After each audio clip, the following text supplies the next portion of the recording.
ರಥವನ್ನು ಬಂಗಾರಪೇಟೆಯಲ್ಲಿ ಈಗ ಆಗಮಿಸಿದೆ. ಕರ್ನಾಟಕ ಎಲ್ಲ ಚಲಿಸ್ಕೊಂಡು ಕಳೆದ ಬಾರಿ ವರ್ಷವೂ ಕೂಡ ಆಗಮಿಸಿತು.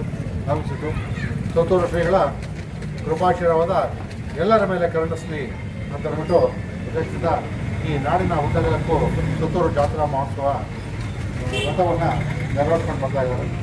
ಸುತ್ತೂರು ಶ್ರೀಗಳ ಆಶೀರ್ವಾದ ಎಲ್ಲರಿಗೂ ಕರುಣಿಸಲಿ ಅಂತ ನಾವು ಬಂಗಾರಪೇಟೆಗೆ ವೀರಶೈವ ಸಮಾಜದ ಪರವಾಗಿ ಪ್ರಾರ್ಥಿಸುತ್ತಾ ಈ ಜಾತ್ರಾ ಮಹೋತ್ಸವ ಈ ರಥದ ಉತ್ಸವವನ್ನು ವಹಿಸಿರ್ತಕ್ಕ ಪಂಚಾಕ್ಷರಯ್ಯನವರು ಎಲ್ಲ ಬಂಗಾರಪೇಟೆಯ ಸುತ್ತಮುತ್ತಲೇ ಸುಮಾರು 1000 ವರ್ಷಗಳ ಇತಿಹಾಸವನ್ನು ಹೊಂದಿರತಕ್ಕಂತಹ ಸುತ್ತೂರು ಮಠದಲ್ಲಿ ಬರುವ ಜನವರಿ 15ರಿಂದ 20ನೇ ತಾರೀಕು ತನಕ ಅದ್ದೂರಿ ಜಾತ್ರಾ ಮಹೋತ್ಸವ ನಡೀತಾ ಇದೆ. ಆದಿಜಗದ್ಗುರು ಶ್ರೀ ಶಿವರಾಜೇಶ್ವರ ಶಿವಯೋಗಿಗಳವರ ಜಾತ್ರಾ ಮಹೋತ್ಸವ.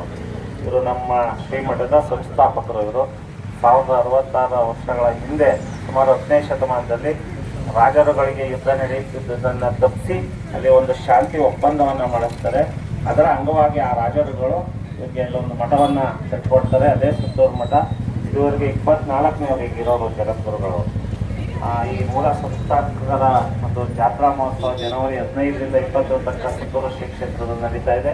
ಈ ಜಾತ್ರೆಯಲ್ಲಿ ರಥೋತ್ಸವ, ಕೊಂಡೋತ್ಸವ, ತೆಪ್ಪೋತ್ಸವ, ಅನ್ನಬ್ರಹ್ಮೋತ್ಸವ ಹೀಗೆ 10 ಹಲವಾರು ಉತ್ಸವಗಳ ಜೊತೆಗೆ ಗ್ರಾಮೀಣ ಸೊಗಡನ್ನು ಬೀರ್ತಕ್ಕಂತಹ ದೇಸಿ ಆಟಗಳಾಗಿರ್ಬೋದು, ಸೋಬಾನೆ ಪದಗಳು, ಭಜನಾ ಮೇಳ, ರಂಗೋಲಿ ಸ್ಪರ್ಧೆ, ಚಿತ್ರಕಲಾ ಸ್ಪರ್ಧೆ ಹೀಗೆ 10 ಹಲವಾರು ಸ್ಪರ್ಧೆಗಳನ್ನು ಕೂಡ ಏರ್ಪಡಿಸಲಾಗಿದೆ.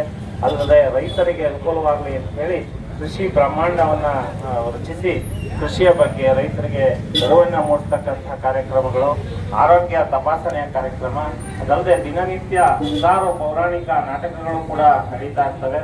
ಮತ್ತೆ ಸಮಾಜದ ಎಲ್ಲ ವರ್ಗಕ್ಕೂ ಕೂಡ ಉಚಿತ ಸಾಮೂಹಿಕ ವಿವಾಹವನ್ನು ಕೂಡ ಏರ್ಪಡಿಸಲಾಗಿದೆ.